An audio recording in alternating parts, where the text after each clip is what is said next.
Look, it's important that you don't abuse your children, but you're also trying to stop this from happening, which I can really appreciate.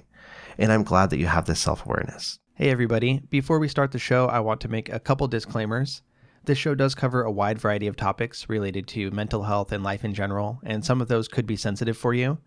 I want to simultaneously encourage you to be brave in consuming difficult content, but also respect and recognize your limitations. So please use your best judgment. I will never be offended if you need to skip a question or an episode entirely, but feel free to feel it out, check out the episode, and just see what happens. If you need to skip, that's okay, but feel free to give it a shot first. I also need to say that while I am a psychologist, I'm not your psychologist, and I'm not your therapist. This is not intended to be direct medical advice, and you should not use this as a substitute for professional help. So with those said, let's go ahead and get into the show.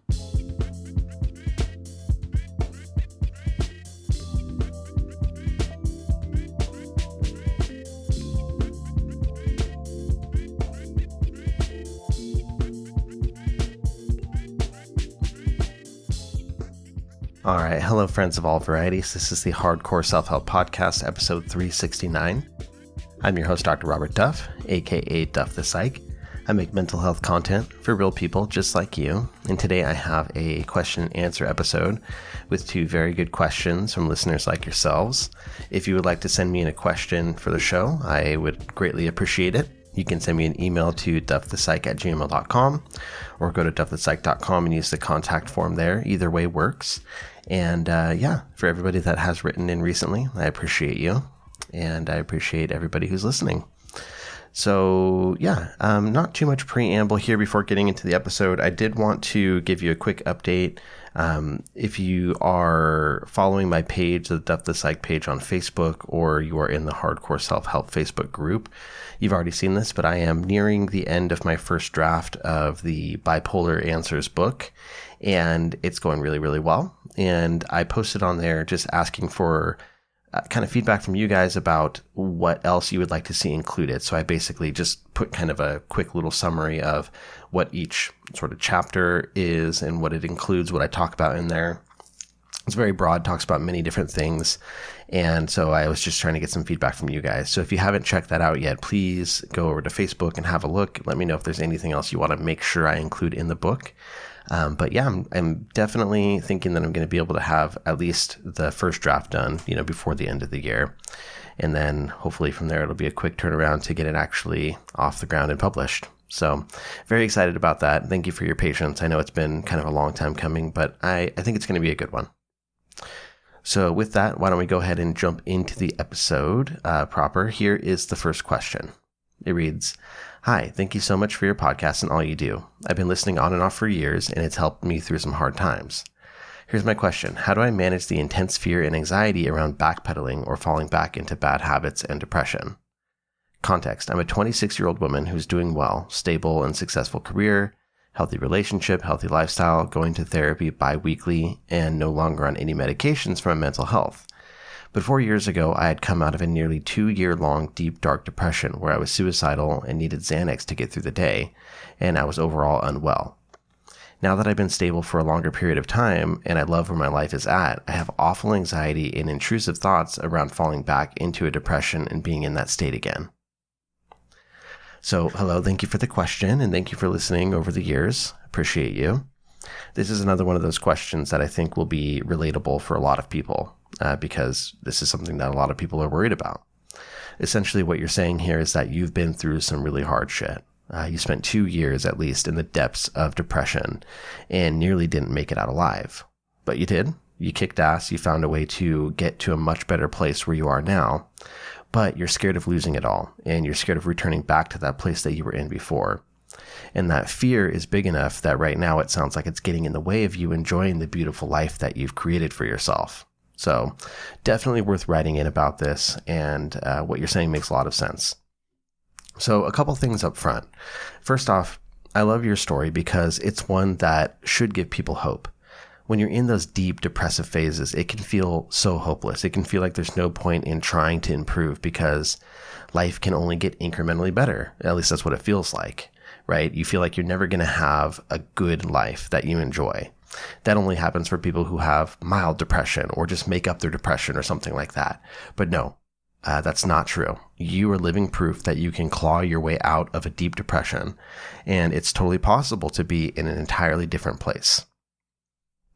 But it took time, right? It took time. We're talking about years of you trying to find your way out.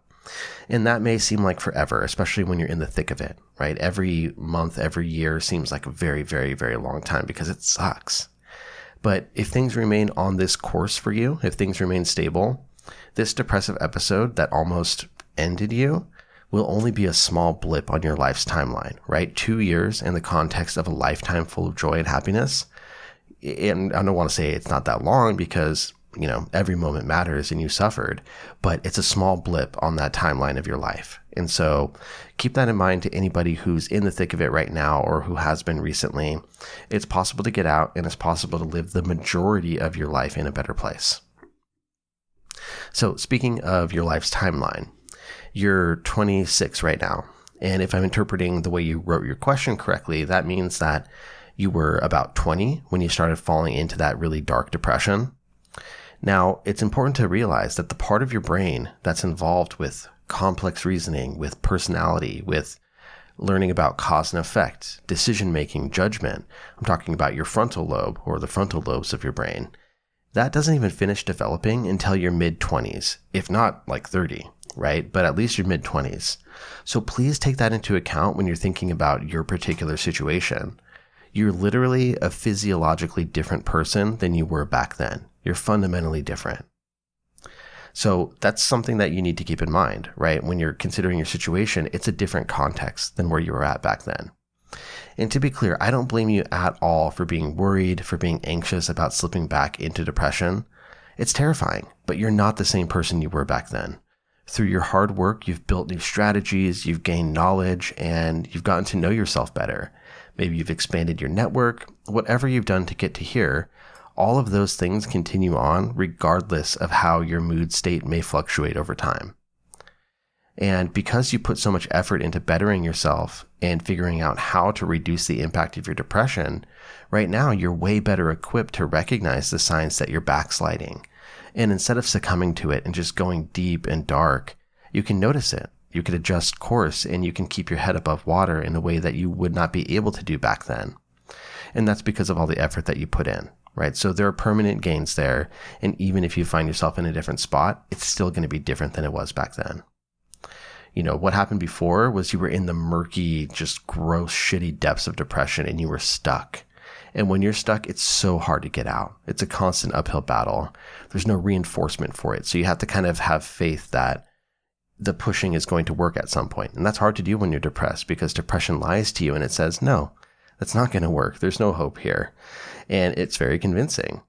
So that's not where you're at now. You're in this place of stability. Things are good overall. And that could change in the future, but you're very unlikely to find yourself back in that spot that was so hard to get out of. Instead, what you'll find is your mental health, it may wax and wane. You may need periods of occasional, deep focus on a specific issue, some, times of maintenance where you need to kind of re-up on your skills and treatment and whatever it is that helped you before. Some of this you're already doing. You're still doing therapy. But this is a real thing. We all fear losing things that we love. And right now you love where your life is at, which is amazing. So it's natural to have a fear of losing that, especially because you already know what that other side looks like. So let's talk about some of the things that you can do to try to help yourself stay on track. First off, I would spend some time and effort looking back and doing a bit of a retrospective on your depression. Maybe you've already done this, and if you have, this would just be a good prompt to sort of review that. But basically, you want to try to make sure that you can recognize the first signs of your depression. How did it start back then? What were the circumstances that contributed to it? What were the first either symptoms or just kind of personality quirks, interactions with others, things related to school or work? What were the first things that told you, okay, something's changing here? And looking back, this was sort of the harbinger of depression to come. And basically, this will help you become more aware of the subtle signs that things would be shifting in the wrong direction. So take a look back, whatever it might be, just kind of playing through in your head, looking back at old journals, maybe even looking back at your old, say, social media feeds so you can see the types of things that you were posting, things of that sort, just to get a good handle on exactly how everything happened. You would also maybe want to gather and document in some sort of way whatever your toolkit is. And by that, I mean the skills, the knowledge, things that you've done to help yourself get out of depression. So this is things that you've done kind of on a daily basis, but also what things helped you when you were at your deepest in depression. Was there a certain person that you talked to and kind of came clean to that really helped? Did you take a sort of trip of some kind? Was there, I don't know, I'm just kind of throwing things out there, but whatever it was that helped you most when you were at your deepest, think about those things. And also think about what was most helpful that involved other people. Was it kind of talking through your issues? Was it having people hold you accountable? Whatever it was, how did you engage your support network if you did? And just kind of getting the lay of the land of all of these things and making sure you have a good handle on what they are. And like I said, document them if you can, in whatever way makes sense to you, right? This could be kind of an emergency box where you have little pieces of paper with these things on there. It could be a document on your phone. I don't know, whatever, go crazy with it. But, have this all together in some place so that if you ever need those skills and you can't think of them, they're there for you.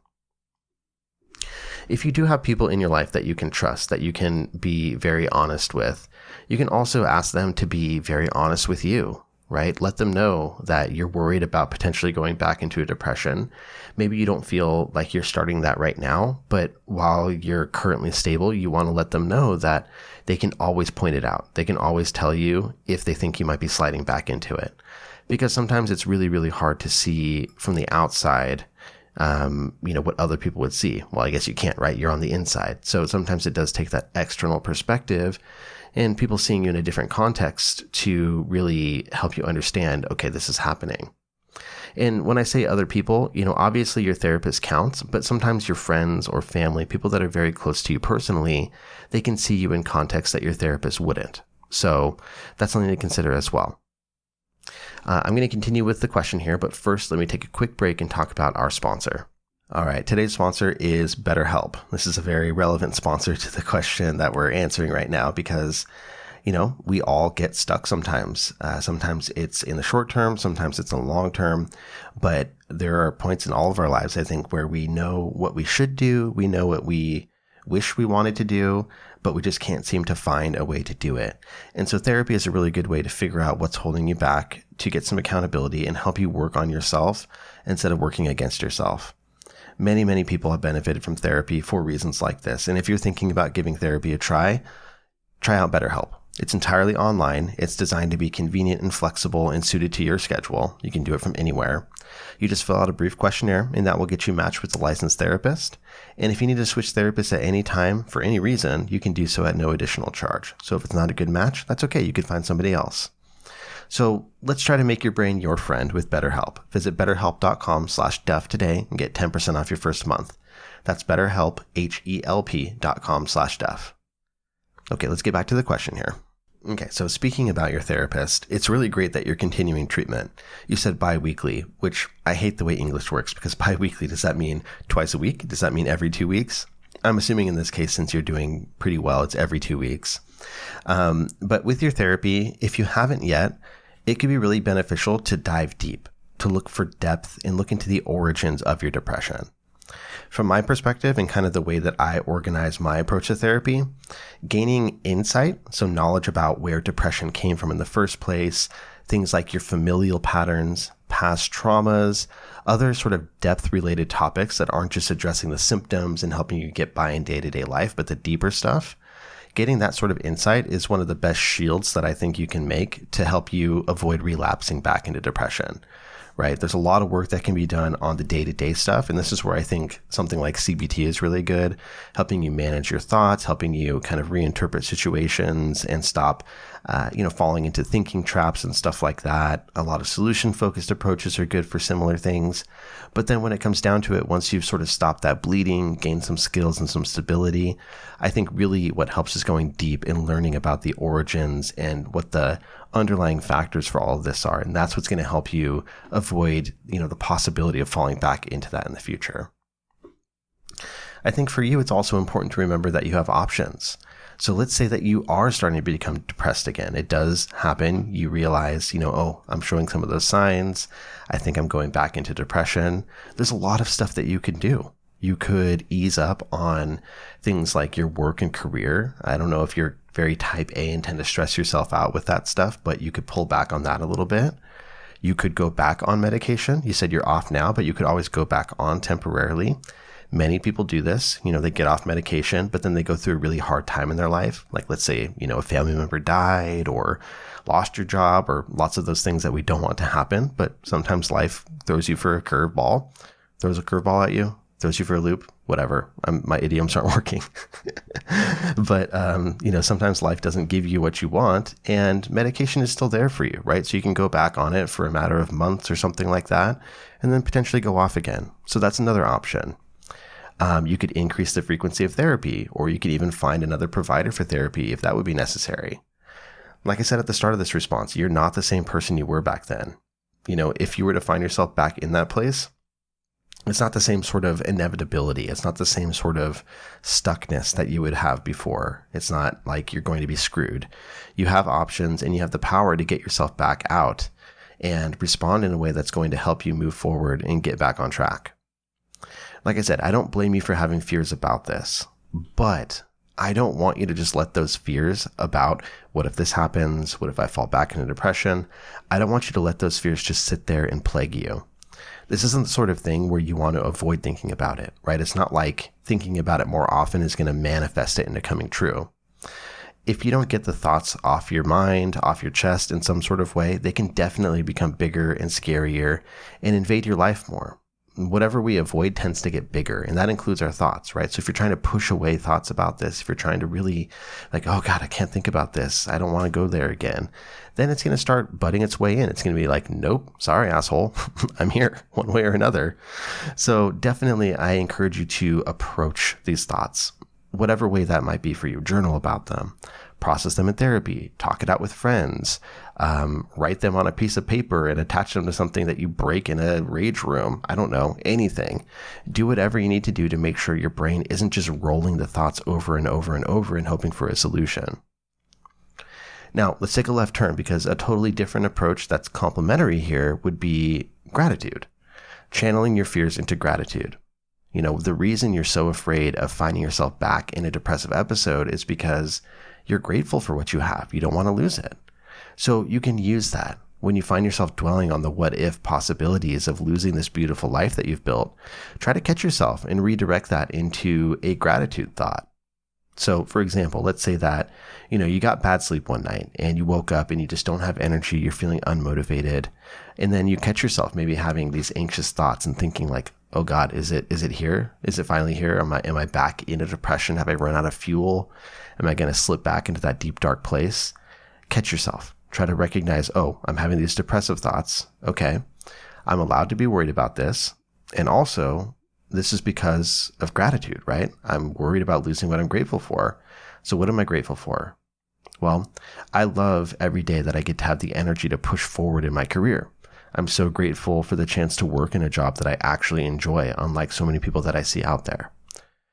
This is obviously hypothetical, but something like that, right? Where you can find what the fear is sort of rubbing up against in terms of gratitude, and then breathe life into the gratitude part of that. And that's basically what I have for you. You're not crazy for having these fears. I'm very proud of you for how far you've come. And I think that you're going to be in great shape. So hopefully these thoughts were helpful for you, and best of luck out there. Okay, so on to question 2. This one's a little bit heavier, and it does have to do with some kids stuff, so just be aware of that. But the question reads, single mom of 2 who didn't have the best relationship with my mother growing up, and father was absent. I feel like I'm repeating in more ways than one. I'm emotionally, mentally, and sometimes physically abusive to my kids as my mother was to me. I never wanted to be her, but I don't know how to fix me. I feel like I don't want to be a mom anymore because I'm not a good one at all. I'm considering giving up my rights. I'm not sure if I'm fixable, but I do need advice about what to do regarding my kids. Thank you for reading this. Well, thank you so much for writing in. Like I said, this is a heavy one. And honestly, I think this is a really brave question. You were upfront about the issues that you're encountering and what you've done. So I'm not going to chastise you about anything. But I do want to try to help you move in a better direction. First off, I want to validate your feelings about not wanting to be a mom. I've watched my wife's journey through motherhood so far up to this point.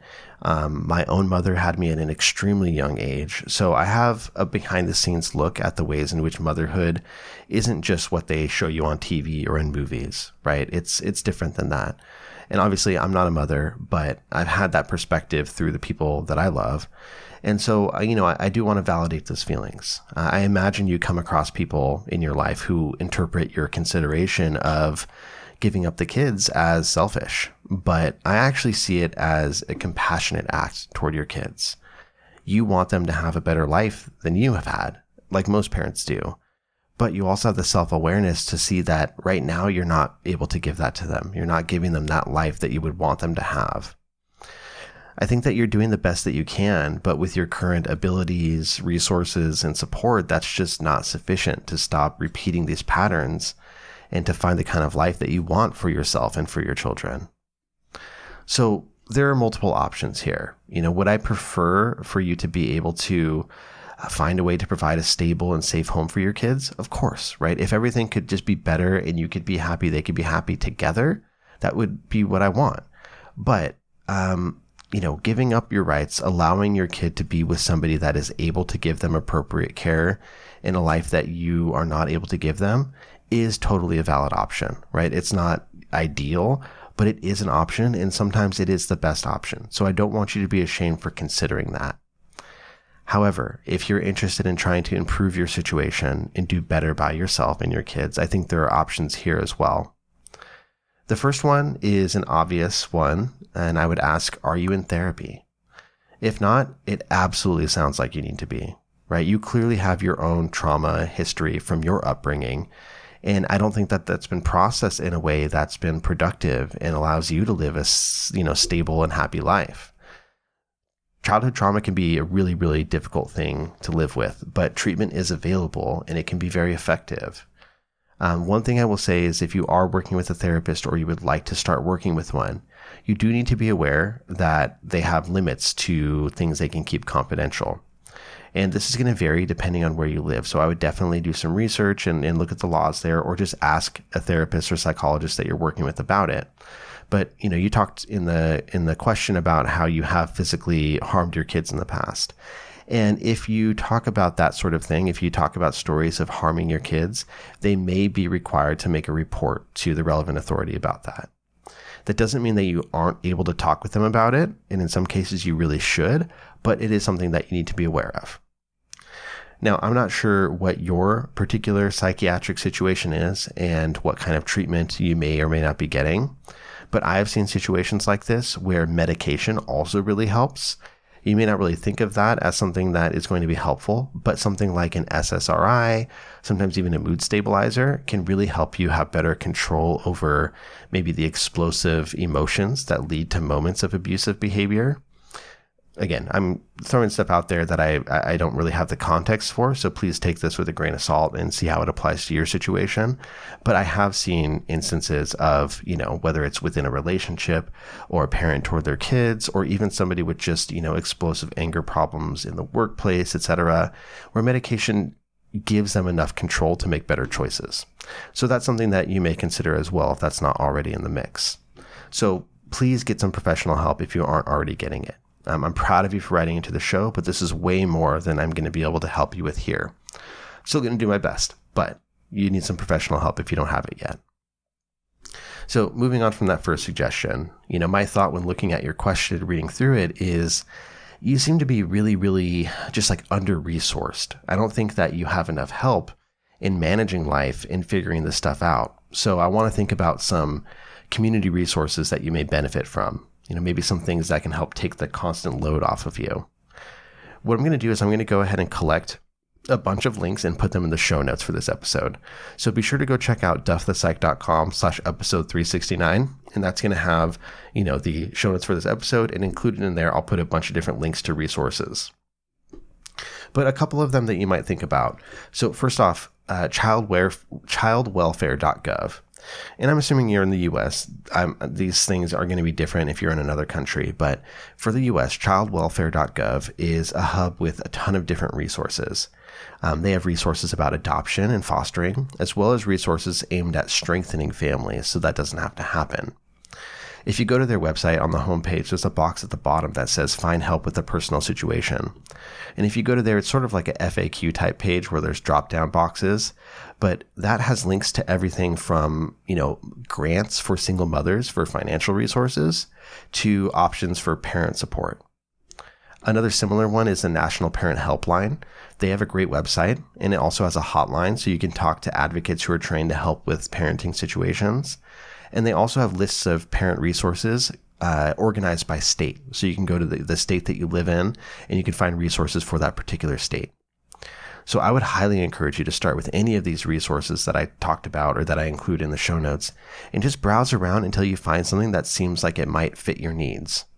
You can also contact them, right? You can call or send in a contact form and ask for help locating resources. I'd also be on the lookout for support groups. There are a lot of support groups out there, and many of them are online, which means that you could potentially attend them from your home in a way that's more flexible, because I'm assuming you're very busy with the kids and trying to manage life. So having a online support group where you can kind of slip out for a second and do that may be beneficial.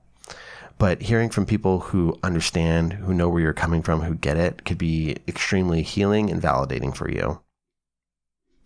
Next thing I want to talk about is actually maybe something that is surprising to you, but child protective services or child welfare services. Often people will abbreviate that as CPS or CWS. And many people think of CPS simply as an organization that's there to get you in trouble, just to try to take your kids away from you. But in most cases, that's actually not true. I know a lot of social workers because I do work with adult protective services in my county. So I know a lot of people that have been, either in adult protective services or child protective services or both.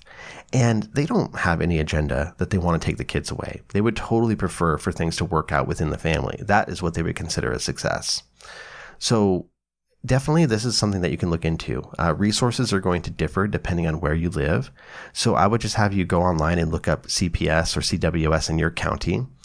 And they likely have some resources on their website. And you can also give them a call or email them and try to set up an appointment with somebody. Often they have social workers from their agency that would be happy to meet with you and try to connect you to resources with the hope of preserving your family if that's what you want.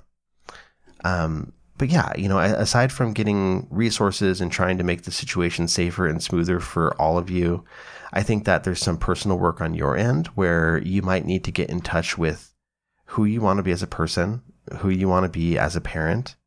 Do you want this to change, right? Do you want to be there for them in a way that you just don't feel capable of right now? Is that what you want to work toward? Because in some cases, it's a matter of thinking that you're not able to be a good mother, and that's what's holding you back. But in other cases, maybe you truly don't want children and never did, or you're surprised at how you don't fit with motherhood, and all you want is to be able to move in a different direction with your life. Again, therapy would be very helpful here. I can't tell you what your thoughts and feelings about this are, so you need to use your own intuition, process these questions, and hopefully get help from others, but get in touch with that and try to figure out what is it that you want. Look, it's important that you don't abuse your children, but you're also trying to stop this from happening, which I can really appreciate. And I'm glad that you have this self-awareness. Anything that's already happened, what's done is done. But kids are resilient, right? And there's nothing that's more powerful than showing them that people can truly grow and change. As long as that change comes with accountability, and as long as that change is honest, I don't want you to give up on yourself prematurely, but we obviously need to do what is safe for the kids. So have some grace with yourself, have some patience with yourself. Try to look into some of these resources that I've mentioned. If nothing works and you find that it's simply just not safe for you and your kids to be together, okay, it is what it is. But I would encourage you to give yourself a shot before you give up on yourself as a parent. And please talk to people from the organizations that I mentioned, because I'm throwing stuff out there, but they're going to actually know what the different options at your disposal are. It's not totally my area of expertise, so I can't give you those specifics, but there are people out there who absolutely can. They can give you the information you need. Ask, don't assume. Don't assume you already know the different things out there. Just ask. And I know it may be overwhelming, but the first step is to reach out. Start anywhere, and if you can, be super honest, not just with yourself, but with anyone helping you with these issues. I'm talking about laying your cards on the table financially, legally, psychologically, logistically, all of it, and just give people the tools to be able to help if they can. So I believe in you. I really, really hope for the best for you and for your kids. I appreciate you writing in, and I hope this is helpful. So with that, that's the end of the episode, everybody. Thank you for listening. This has been episode 369 of the Hardcore Self-Help Podcast. As I said, show notes are at duffthepsych.com/episode 369.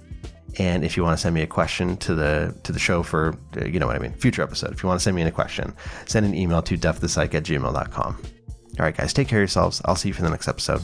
Bye.